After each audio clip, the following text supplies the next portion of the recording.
All right, basketball fans, last night in the NBA was crazy, and we are here to uh, go through all of it. Yeah, We've got a ton of game summaries to get through, we do. and hopefully we can spot some early season trends, maybe that'll play out over the rest of the season. It's interesting. This early on, we can already kind of see how teams are shaping up. Right. Some teams are leaning really heavily on their stars, Yeah. and other teams are winning through like a more team-oriented approach. You know, you're right about that, and I think a good example of that is the Lakers and the Knicks. Yeah. The Lakers squeaked out a win 113 to 109, Mm, but it wasn't easy at all. no. What really stood out to you in that game? Well, you see LeBron with a triple-double, 28 points, 10 rebounds, 8 assists, and you might think, oh, typical LeBron dominance. Right. But it was really his playmaking in the fourth quarter that made the difference. Oh, okay. He was constantly drawing the defense Okay. and then dishing out to wide-open teammates for those really crucial buckets. So it wasn't just about his scoring, it was about, Yeah, it was about facilitating. yeah, how he controlled the tempo. Exactly. Yeah. And the Knicks, they couldn't match that level of orchestration down the stretch. Yeah, Randall had a good game. He did 26 points. Barrett had 22 points. Mm. It just wasn't enough. Yeah, I mean, the Knicks showed they can score, Yeah. but the Lakers just have that experience. And LeBron's leadership Right. really showed. Yeah, for sure. And that was definitely like a really close game. Absolutely. But then we have a completely different game. The Rockets just blew out the Pelicans 109 to 97. Yeah. I have to admit, I was a little surprised by this one. Yeah. What were some of the key ingredients in that Rockets win? Pace and efficiency. They pushed the ball up the court so quickly Okay. and forced the Pelicans to play at a tempo that they were uncomfortable with. Interesting. Jalen Green was electric. He had 30 points. Wow. And what impressed me most was how quickly he was getting those shots off. Okay. The Pelicans' defense just couldn't keep up. So it sounds like the Rockets really dictated the pace of this game. Oh, yeah, they were in control the whole time. So did the Pelicans have any answers for that? Well, Brandon Ingram tried his best. He had a team-high 25 points. Okay. But the Rockets were relentless, especially Alperen Şengün, Yeah. who dominated the boards with 14 rebounds Wow. to go along with his 18 points. And those rebounds are huge, Oh, yeah, they were critical. keeping the Pelicans off the boards. Definitely. All right, let's move on to a game that was just an offensive showcase. Oh, yeah. The Hawks took down the Pacers 124 to 118. Yeah. I know you're a Trae Young fan, Oh, big fan. and he did not disappoint. No, he did not. He had 35 points and 11 assists. Wow, that's incredible. And it felt like he was in complete control the entire game. Yeah, what makes Trae Young so special? Well, it's not just the scoring. Right. It's how he manipulates the Pacers' defense with his dribble penetration. Okay. He can finish at the rim Yeah. or kick it out to an open teammate for an easy basket. So the Pacers just really didn't have an answer for his playmaking ability. No, not at all. And it wasn't just him. You know, John Collins had a double-double as well. He did 22 points and 10 rebounds. Yeah. The Pacers were struggling to guard everybody. Yeah. So, I mean, it sounds like they were really having a hard time on the defensive end. Oh, absolutely. Yeah. And it really highlights how crucial Trae is to the Hawks' offense Right. when he's at his best. Yeah. It just elevates everyone around him. Right. Collins benefits from the open looks that Trae creates. Yeah. And the Hawks just become so difficult to defend. Even with Tyrese Halliburton's 28 points and 9 assists, Yeah, he had a solid game. it just wasn't enough. Not quite. Now get ready for this one, because this was a nail-biter. The Warriors barely edged out the Nets 121 to 119. Wow, down to the wire. What were some of the key moments that really swung this game? Well, you might expect, this came down to clutch plays and veteran composure. Right. Steph Curry. Yeah. He had 34 points, including some ice-cold shots down the stretch. It's incredible. But the play that really sealed the deal was Klay Thompson's three-pointer, Oh, wow. with just seconds left on the clock. So that's the kind of experience you can't really teach. You can't teach that. What about the Nets, though? It sounds like they put up a good fight. Oh, they absolutely did. Yeah. Kevin Durant was a force, as always, Yeah. with 32 points. Right. And Kyrie Irving was right there with him at 27. Yeah. But when it came down to those crucial possessions, the Warriors just seemed to have that extra gear, Yeah. that ability to execute under pressure. Right. It was really a battle of offensive powerhouses. All right. Well, let's shift gears a little bit to a game that was not close at all. Okay. The Celtics just completely dismantled the 76ers 123 to 105. Wow. What impressed you the most about the Celtics' performance? Well, I'm glad you asked that because while Tatum's 31 points and 11 rebounds were impressive, Right. and Jaylen Brown's 27 points certainly helped, Mm-hmm. it was their defense that really stole the show. Oh, okay. They completely shut down Joel Embiid, holding him to just 22 points. Wow, that's crazy. It was like a clinic on how to neutralize a dominant big man. How did they manage to contain Embiid so effectively? He's practically unstoppable most nights. It was a combination of factors. They were fronting him in the post, Yeah. denying him easy entry passes, and then they were sending double teams when he did get the ball, Okay. forcing him to give it up. And they were incredibly active in the passing lanes, disrupting the 76ers offensive flow. Yeah. It was a masterclass in team defense. It sounds like they had a game plan going in and they just executed it flawlessly. Yeah, absolutely. All right, one more game to unpack before we move on. The Kings pulled off a solid win over the Heat 118 to 111. What were some of the key factors in their success? I think this win was a real testament to the Kings' depth and balanced scoring. Okay. De'Aaron Fox led the way with 26 points and 9 assists, but they actually had 6 players score in double digits. Wow. It wasn't just one or two guys carrying the load. It was a collective effort. Right, and that's what's so interesting about the Kings right now. Yeah. They're really playing as a unit, He's moving the ball, finding the open man. right. It's not just about isolation plays for their stars. Right. It's about creating opportunities for everybody. For sure.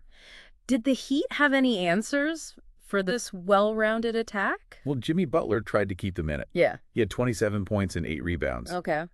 But the Kings' ball movement and offensive versatility was just too much for them to handle. Yeah. They couldn't keep up with the Kings' scoring. Yeah, they were coming at them from all angles. Absolutely. Yeah. It's interesting that, seeing all these games, Yeah. we're seeing a resurgence of team-oriented basketball. Right. It's not just about individual stars anymore. Yeah. It's about the team system.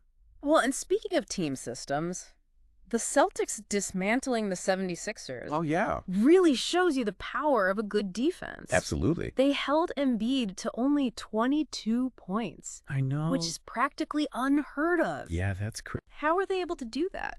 They used a very clever defensive strategy against Embiid. Okay. It was a combination of aggressive double teams Right.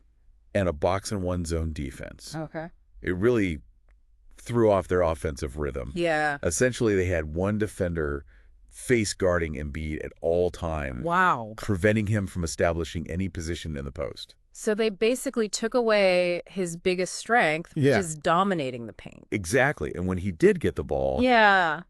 they swarmed him with double teams, Oh, wow. forcing him to pass out. Right. The 76ers just weren't prepared for that level of defensive intensity. Yeah, it sounds like the Celtics went in with a game plan, Yeah. and they just executed it perfectly. Absolutely. Now you have to wonder, are other teams going to try to use this same strategy? I think we'll definitely see teams studying that game tape. Yeah. The Celtics showed that Embiid, for all his dominance, Yeah. can be neutralized.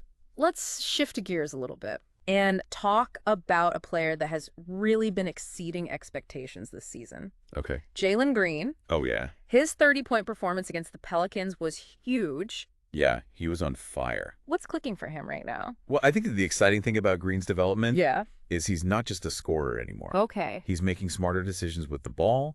He's finding open teammates, Right. playing within the flow of the offense. Okay. That maturity is a big reason why he's having a breakout season. So he's becoming more well-rounded. Exactly. That's good news for the Rockets. He's still very young. Right? So if he continues to develop at this rate, Yeah. he could be one of the most dynamic guards in the league. Well, speaking of dynamic guards, let's talk about Trae Young. Oh, His performance against the Pacers was just breathtaking. It really was. 35 points, 11 assists. Amazing. I know you mentioned his playmaking abilities earlier. Yeah. But I really want to dive deep into what makes him so special. Well, Trae Young is a master of deception. Okay. He has this uncanny ability to change speeds, Yeah. hesitate, and use his eyes to manipulate the defenders. Wow. It's like he's always one step ahead, Right. setting traps and creating opportunities Yeah. for himself and his teammates. So it's almost like he's playing chess out there Yeah. I like that analogy. while everyone else is playing checkers. He's always thinking, he's always probing, Yeah. always looking for a way to exploit the defense. And it's not just his offense, though. Yeah. He's been so much better on defense this year. Oh, yeah, absolutely. Way more engaged, way more active. Yeah, his defensive effort has been so much better this season. Right. and it's making a big difference for the Hawks. Yeah, he's not a liability on that end of the court anymore. Nope, not at all. Let's talk about a player that is synonymous with clutch performances. Okay. Steph Curry. Oh, yeah. His game winner against the Nets was incredible. Yeah. Just another reminder of why he's one of the greatest shooters of all time. What is it about him that makes him so good in those pressure moments?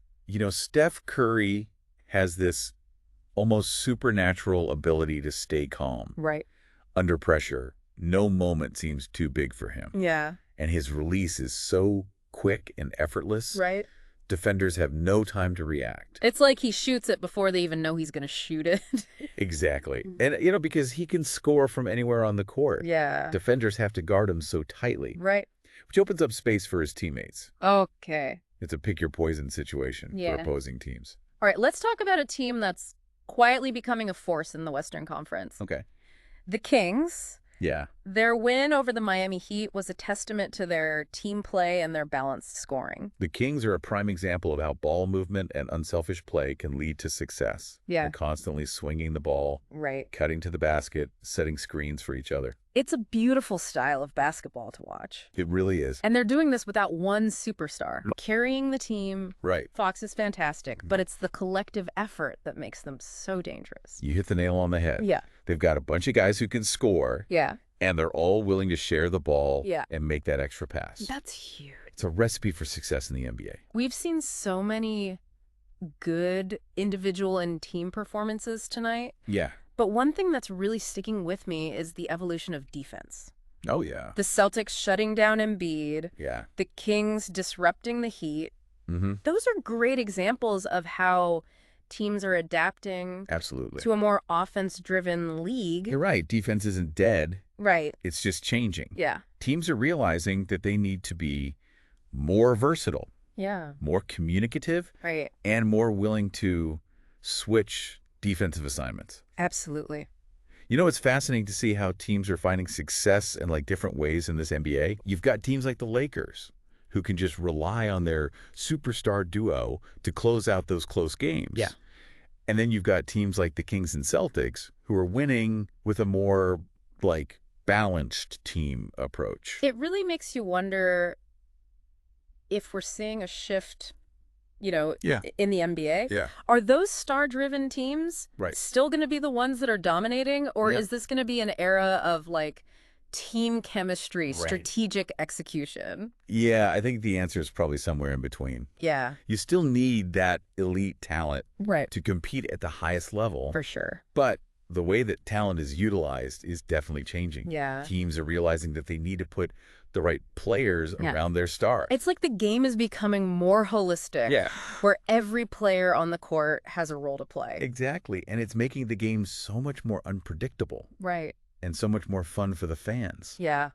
There's a lot more parity now. Speaking of parity, the Kings, they've been a huge surprise this season. Oh, yeah. They're so much fun to watch. What do you think is the key to their success? I think it's a combination of factors. Okay. They've got a really talented young core Yeah. that's starting to gel. Right. De'Aaron Fox is playing at an all-star level, Yeah. and the supporting cast is just perfect Yeah. for their style of play. Their ball movement is just incredible to watch. Oh, it's a thing of beauty. It's like they always know where the other guy's going to be It really is. before the defense does. And it's a testament to their coach Right. and their commitment to playing unselfish basketball. Yeah, it's not about who gets the credit. Exactly. It's all about the team. And their defense has been really good as well. Oh, yeah. Their defense has been much improved. A lot of energy, a Yeah. lot of intensity. They're making it really tough for other teams to score on them. So they're not just an offensive powerhouse anymore. Right. They're a complete team. Well, we've covered a lot of ground in this deep dive. We have. And it's clear that the NBA is in a really exciting place right now. Yeah, for sure. We've seen some dominant performances. We've seen some amazing coaching. Absolutely. And like we were talking about, a real resurgence of team basketball. And as the season goes on, it'll be interesting to see, Yeah. which of these teams continues to thrive. Right. Because right now it feels like anybody could win it all. Oh, the race is wide open. Well, that's it for this deep dive. Yeah, Keep your eyes peeled for all the exciting things happening in the NBA. absolutely. And we'll be back soon to break it all down. Sounds good. Thanks for joining us.